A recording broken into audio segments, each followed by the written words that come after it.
서산 한세린 정착촌 주민들이 방치된 폐가와 축산 악취로 고통을 호소하고 있습니다. 70년 전 조성된 마을을 찾아 주민들의 이야기를 들어봤습니다. 멸종 위기종인 솥동구리가 52년 만에 태안으로 돌아왔습니다. 국립생태원이 복원한 솥동구리 일부가 신두리 해안사구에 방사됐는데요. 복원 과정과 증식 계획 전해드립니다.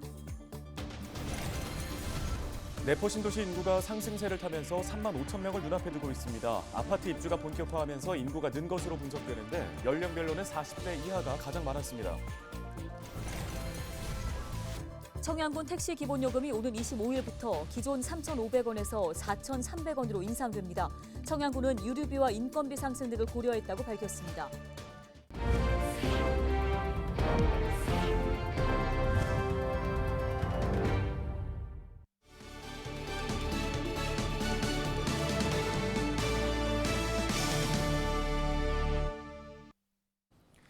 시청자 여러분 안녕하십니까? 헬로티비 뉴스입니다. 첫 소식입니다. 한세린 정착촌 하면 사실 가장 먼저 떠오르는 곳은 바로 소록도잖아요. 네. 우리 충남 지역에도 정착촌 두 곳이 있는데 그중에 한 곳이 바로 서산에 위치해 있습니다. 네, 지금도 주민들이 지내고 있는 건데요. 그런데 마을에는 폐가가 넘쳐나고 또 악취까지 심해서 주민들이 고통을 호소하고 있습니다.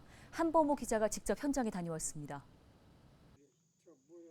88살 권인한 할아버지, 청년 시절 나라에서 먹고 사는 걸 지원해준다는 말을 듣고 한센인 정착촌에 처음 발을 들였습니다.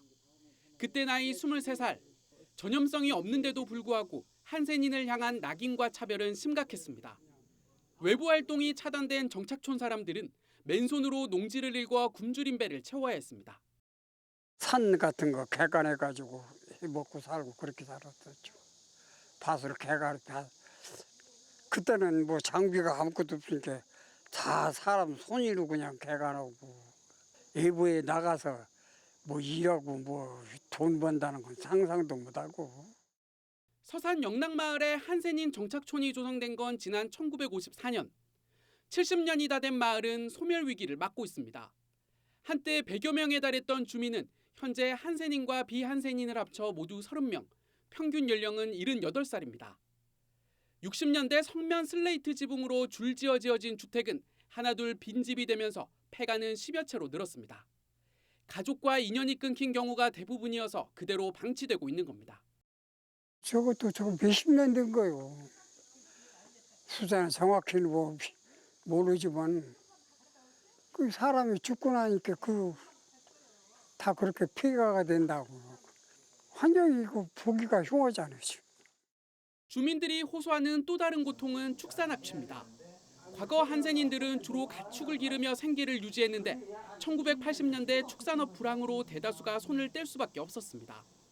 그런데 이곳 마을 한복판에는 여전히 돼지 농가 한 곳이 운영되고 있는 겁니다. 악취가 나고 또 예전에는 다 탈이와 모든 것들이 탈이가 달라들고 이렇게 사는 딸내도 지금 날이 좋으니까 그렇지 비가 오고 할 때는 냄새가 다 악취가 심해요. 이제는 폐허처럼 변해버린 서산 영락마을. 주민들은 지금이라도 좀 더 나은 환경에서 살아가길 간절히 바라고 있습니다. 헬로티비 뉴스 한보호입니다.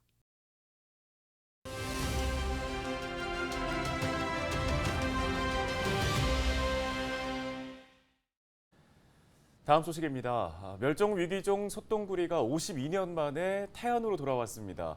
최근에 국립생태원이 솥동구리 증식에 성공하고 국내 복원을 위해서 태안 신두리 해안사구에 방사한 건데요. 자세한 소식 들어보도록 하겠습니다. 네, 이미정 기자가 지금 전화 연결돼 있습니다. 자, 임 기자, 복원된 솥동구리가 태안 신두리 해안사구에 방사된 그 이유가 먼저 뭔지 들어볼까요? 네, 지난 13일 지역 초등학생과 주민 80여 명이 참석한 가운데 태안 신두리 해안사구에 솥동구리 200마리가 방사됐습니다. 국내 솥동구리의 마지막 채집 기록은 1969년, 태안에선 1971년 이후 자취를 감췄는데요. 2019년부터 국립생태원이 몽골에서 솥동구리를 들여와 복원 연구를 시작했습니다. 태안군도 솥동구리 복원 연구에 참여했는데요. 군에서는 솥동구리가 서식하기 좋은 환경을 만들기 위해 방사지의 한우를 방목하고 꾸준히 모니터링을 진행했습니다. 이런 노력으로 지난해 5월 태안군이 방사 최적지로 선정되기도 했는데요. 솥동구리는 경단을 굴려야 하기 때문에 물기가 많지 않은 모래벌판을 좋아하는데 신두리 사구가 이런 조건을 갖춰 방사지로 정해진 겁니다. 네, 멸종 위기종 소똥구리가 52년 만에 다시 돌아오게 된 건데 복원 과정은 어떻게 됩니까? 네, 소똥구리는 멸종위기 생물 2급으로 지정됐는데요. 소사육 환경이 방목 방식에서 축사 사육 방식으로 바뀌고 농약이나 항생제 사용이 늘어나면서 소똥구리의 터전이 사라져 자취를 감춘 겁니다. 국립생태원이 지난 2019년부터 우리나라 소똥구리와 같은 종으로 밝혀진 몽골 소똥구리 830마리를 들여와 복원 연구를 했는데요. 현재 1,300마리까지 늘었는데 이 중 200마리를 태안에 방사한 겁니다. 방사된 소똥구리가 태안에 잘 정착할지는 내년 봄에 얼마나 깨어날지를 봐야 알 수 있습니다. 약 90% 이상 생존하면 복원에 성공했다고 판단하는데요. 국립생태원은 복원 경과를 지켜보고 제주와 전남, 신안 등 다른 지역에도 복원을 추진할 계획입니다. 네, 알겠습니다. 소식은 여기까지 듣겠습니다. 보도국 이미정 기자였습니다. 다음 소식입니다. 내포 신도시의 인구가 정체기를 벗어나 상승세를 타며 3만 5천 명을 눈앞에 두고 있습니다. 지난달 말 기준 내포 신도시 인구는 3만 4,200여 명으로 집계됐습니다. 지역별로는 홍성, 홍부급이 2만 5천여 명, 예산, 삽교읍 8천여 명으로 나타났고 연령별로는 40대 이하가 76%를 차지했습니다. 내포 신도시 인구는 지난 2017년부터 2만 명대를 유지하다가 지난해 추가 아파트 입주가 본격화하면서 3만 명을 돌파했는데요. 충남도는 종합병원 조기 개원과 공공기관 유치, 서해선 KTX 연결 등으로 정주 여건이 개선되면 인구가 더 많이 유입될 것으로 기대하고 있습니다. 청양군의 중형택시 기본요금이 오는 25일부터 3,500원에서 4,300원으로 오릅니다. 또 기본 거리도 1.5km에서 1km로 단축되고 심야 할증 요금은 밤 10시부터 적용됩니다. 청양군은 유류비와 인건비 상승 등을 종합적으로 고려해 요금 인상을 결정하게 됐다고 밝혔습니다. 청양 지역의 택시 요금이 오른 건 지난 2019년 이후 4년 만입니다.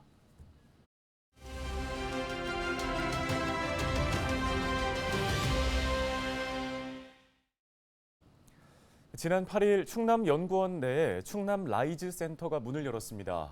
지역 혁신 중심의 대학 지원 체계인 라이즈 정책을 추진하기 위해서 다양한 역할을 하게 될 거라고 하는데요. 네, 충남도 고등교육 정책 담당관 백운숙 씨 전화 연결돼 있습니다. 안녕하십니까? 안녕하세요. 저는 충청남도 고등교육 정책 담당관 백은숙입니다. 예, 먼저 충남 라이즈 센터가 문을 열었는데 이 라이즈 정책이란 게 어떤 건지 소개 부탁드립니다. 네, 라이즈는 지역 혁신 중심 대학 지원 체계의 줄임말입니다. 기존의 중앙정부 주도의 대학 지원 권한의 일부를 지방으로 의임하는 것으로 2025년부터 전국적으로 시행되는 정책입니다. 충남 라이즈 센터는 지난 7월 교육부로부터 충남연구원을 라이즈 전담기관으로 지정받아서 문을 열게 되었는데요. 이는 비시범 지역 중 최초이자 일부 시범 지역보다 앞선 사례라고 할 수 있습니다. 네, 최근에 여러 위기에 직면한 지방대 혁신이 좀 강조되고 있는 것 같은데요. 충남 라이즈 센터는 어떤 역할을 하게 됩니까? 네, 라이즈 체계의 핵심은 지역의 대학과 산업계 그리고 지역 모두가 상생하는 선순환 체계를 만드는 것입니다. 충남 라이즈 센터는 지역 발전에 필요한 인재 양성, 기술 개발과 관련된 고등교육 정책을 연구하고 운영하고 성과 평가를 전문적으로 관리하는 역할을 담당하게 됩니다. 충남도는 라이즈 센터를 교두부 삼아서 지역대학, 산업계, 연구기관, 지역이 긴밀한 스킨십을 하고 현장 중심의 고등교육 정책을 추진할 계획입니다. 네, 충남 라이즈 센터가 효과적으로 운영되기 위해선 행정과 대학 또 산업계 등의 유기적인 협력 체제가 중요할 것 같습니다. 앞으로 충남도의 계획도 궁금합니다. 네, 충남도는 지역 대학, 산업계, 연구기관의 소통을 위한 거버넌스인 충남고등교육정책협의회를 지난 4월부터 구성하여 운영 중에 있습니다. 지난 9월 8일에는 충남 라이즈 센터 개속식과 함께 고등교육정책협의회를 열고 충남의 고등교육 정책 기본 계획에 대하여 의견을 나누기도 했습니다. 앞으로 충남도는 도내 대학과 지역 발전을 연계한 정책 지원을 위해서 꾸준히 노력해 나갈 계획입니다. 네, 알겠습니다. 말씀 여기까지 듣겠습니다. 충남도 백은숙 고등교육 정책 담당관이었습니다.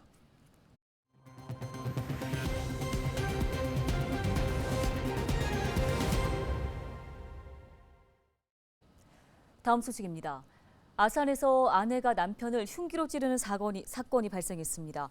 소방당국은 지난 13일 오전 10시 20분쯤 목에서 피가 난다는 남편의 신고를 접수했다고 밝혔는데요.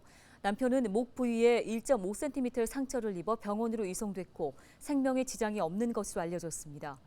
아내는 남편과 술을 먹다가 화가 나서 흉기를 휘둘렀다고 진술한 것으로 전해졌습니다. 경찰은 아내를 가정폭력 혐의로 입건해 정확한 범행 동기와 경위를 조사 중입니다. 지난해 충청권 지역에서 스토킹 범죄 피해자에 대한 신변 보호 조치가 600여 건에 달한 것으로 나타났습니다. 국민의힘 전봉민 의원이 경찰청으로부터 받은 자료를 보면 충남이 227건으로 가장 많았고 충북과 대전이 각각 176건, 137건으로 그 뒤를 이었습니다. 충남 지역의 스토킹 피해자 전담 경찰 인력은 16명으로 한 명당 약 70건의 사건을 맡고 있는 것으로 나타났습니다.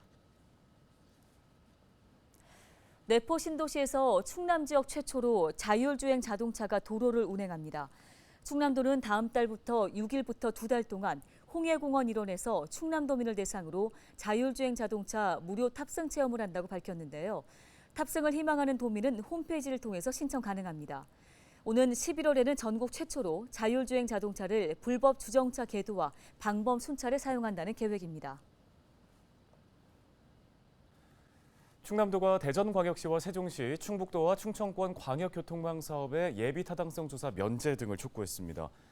충남도는 세종시청에서 충청권 행정협의회를 개최하고 충청권 초광역도로 철도 사업의 국가계획 반영과 예비 타당성 조사 면제를 건의하기로 했다고 밝혔는데요. 이와 함께 국회 세종의사당 건립과 중부 내륙 연계 발전지역 지원 특별법 연내 제정 등 5건을 공동 건의문으로 채택했습니다. 충청권협의회는 공동 건의문을 중앙정부 등에 전달하고 공동 협력 과제로 중점 관리할 방침입니다. 2027 충청권 학예 세계 대학 경기대회 조직위원회가 사무실에서 현판식을 갖고 공식적인 활동에 돌입했습니다. 이번 현판식에는 김태흠 충남지사와 이장우 대전시장 등 충청권 4개 시도지사와 집행위원 등 100여 명이 참석했습니다. 조직위는 앞으로 종합운동장 등 경기장 건설과 대회 홍보, 자원봉사 계획 수립 등 본격적으로 대회 준비에 돌입할 방침입니다. 2027 충청권 학예 세계 대학 경기대회는 2027년 8월에 개최되며 150개국에 15,000여 명이 참석할 예정입니다. 공직선거법 위반 혐의로 재판에 넘겨진 이완식 충남도의원이 1심에서 당선 무효형을 선고받았습니다. 대정지방법원 서산지원은 지난 13일 이 의원에게 당선 무효형인 벌금 200만 원을 선고했습니다. 이 의원은 지난해 도의원 후보자 선출을 위한 당내 경선 과정에서 경선 선거인에게 10만 원 상당의 음식물과 50만 원의 금품을 제공한 혐의를 받고 있습니다. 예산군이 다음 달까지 예당 일반 산단 주변 마을의 대기 환경을 모니터링합니다. 군은 다음 달 21일까지 도 보건환경연구원의 대기 환경 측정 차량을 이용해 상장 1리와 몽곡 2리 마을의 대기질을 검사할 계획입니다. 군은 올해 2차례 대기질을 측정한 결과 주변 마을에 대기 오염이 없는 것으로 확인됐다고 밝혔습니다. 최근 5년간 추석 연휴 기간 충남 지역에서 하루 평균 4건의 화재가 발생한 것으로 나타났습니다. 충남소방본부는 지난 2018년부터 지난해까지 추석 연휴 기간 충남에서 133건의 불이 났다고 밝혔습니다. 화재로 3명이 사망하고 2명이 다쳤고 10억 9천여만 원의 재산 피해가 났습니다. 충남소방본부는 27일 오후부터 연휴가 끝나는 다음 달 4일 오전까지 특별 경계 근무에 돌입할 계획입니다. 당진시가 과태료 체납 차량에 대한 단속을 실시한 결과 5대를 적발했습니다. 당진시는 지난 5일 당진 1동 일대에서 자동차세와 과태료 체납 차량에 대한 단속을 실시했다고 밝혔는데요. 단속 결과 체납 차량 5대를 적발해 현장에서 체납액 110만 원을 징수했다고 덧붙였습니다. 시는 앞으로 경찰 등 유관기관과 협업해 음주 단속 현장에서 체납 차량 단속을 함께 실시할 계획입니다. 보령해양경찰서가 18일까지 연안 안전사고 위험 예보 주의보를 발령합니다. 해경은 해수면이 높아지고 조류 속도가 빠른 대조기 기간을 맞아 연안 사고가 발생할 수 있다며 각별한 주의를 당부했는데요. 최근 3년간 9월에 충남에서 발생한 연안 사고는 모두 19건으로 28명이 구조됐고 1명이 숨졌습니다.